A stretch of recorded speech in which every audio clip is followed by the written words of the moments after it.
In part 1, I touched on general weight gain rules and reasons why you can't gain weight. Now it's time to get into workout specifics. Workout rules. 4.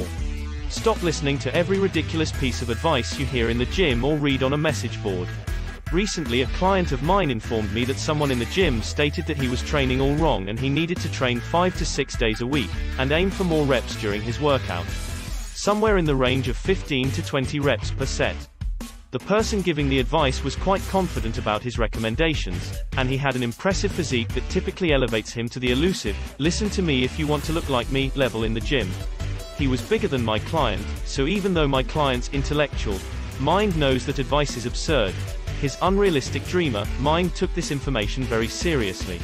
So seriously that he changed his program and didn't inform me until a week or so later. This particular person had been making great progress on his current program, yet he allowed this one person's comment to overshadow that progress and convince him that his program was inadequate. This is a mistake, and it showed in his lack of further progress. In addition, don't judge the validity of what a person says by how they look. Just because the guy is huge doesn't mean he is spewing pertinent advice for you. Many people that have big physiques are big despite of their training, not because of it. I know some huge guys that know very little about training and dieting correctly. They can do whatever and still gain muscle. Unfortunately, we are not that way, so we much approach things in a more intelligent way.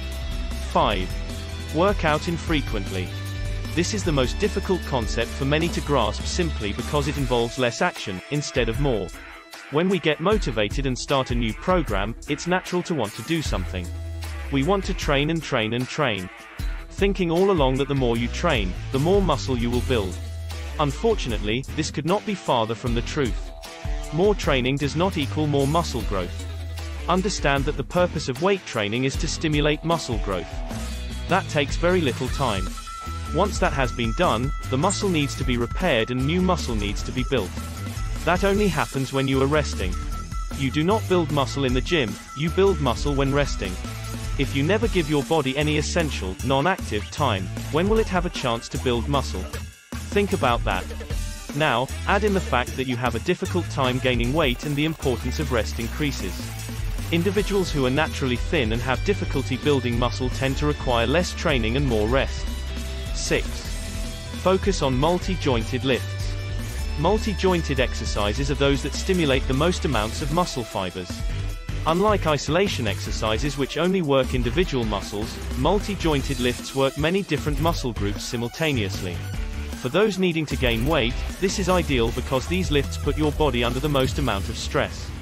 This is the stress that will shock your nervous system and cause the greatest release of muscle-building hormones. This results in increased muscle gain all over the body. You can still do some isolation work, however it should not be the focus of your workouts, and should only come after your multi-jointed lifting is complete. 7. Focus on using free weights. Free weights are preferred over machines for many reasons, but most importantly because they allow the stimulation of certain supporting muscle groups when training. Stimulating these stabilizer and synergistic muscles will allow you to get stronger, and ultimately build more muscle faster. Yes, some can most likely still build large amounts of muscle using machines, but why make it more difficult if you already have a difficult time gaining weight? 8. Lift a weight that is challenging for you. Building mass involves lifting relatively heavy weight. This is necessary because the muscle fibers that cause the most amount of muscle size growth, called type IIB, are best stimulated by the lifting of heavy weight. A heavy weight is one that only allows you to perform 4 to 8 reps before your muscles fail.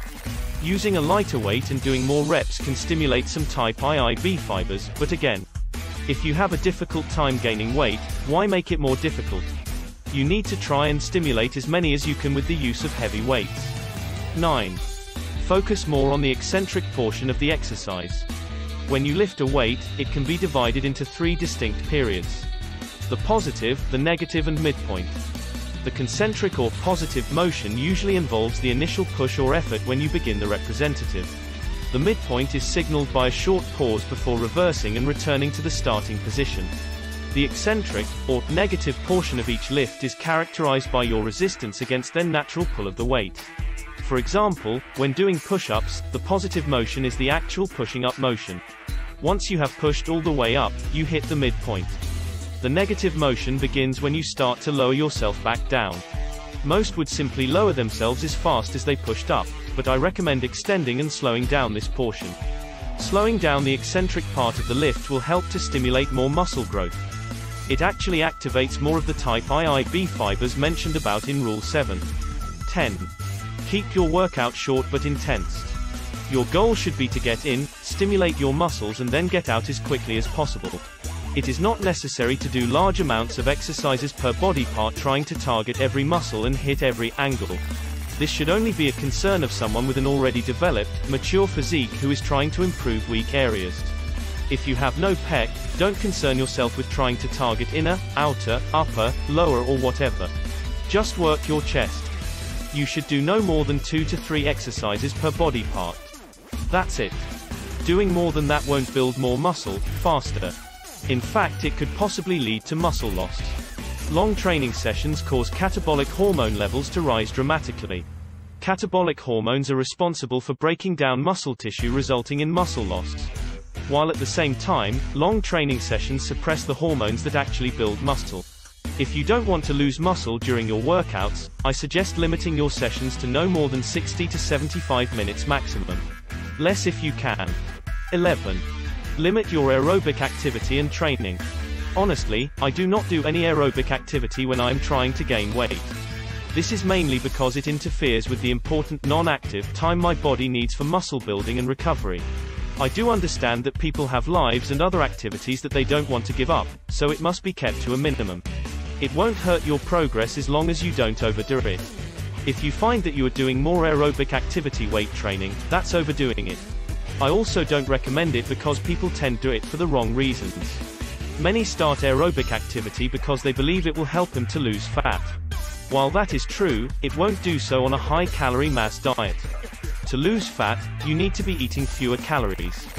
12. Don't program hop. Here's how it usually happens. You've just read about a new exercise or workout that is supposed to pack on the mass. Now, even though you had already started another training program a few weeks ago, you are tired of it and really want to start this routine instead because it sounds better. I call these people program hoppers. They are very enthusiastic when starting a new program, but they never follow it long enough to actually see any results. They are easily distracted and love to drop whatever they may be doing to follow the latest hot workout or exercise. My advice is don't do it. This is a bad habit that never leads to a positive outcome. Understand that it takes time for any program to work. To be successful, you must follow your program consistently. Yes, there are many different training methods and interesting routines out there, but you can't do them all at the same time and jumping around won't allow enough time for any of them to actually be effective for you. Pick one that is focused on your current goal and stick with it. There will be plenty of time to try the others later, but not now. In part 3 of this article, I will cover your eating rules and guidelines to make sure you know how and what to eat to build muscle mass. So stay tuned.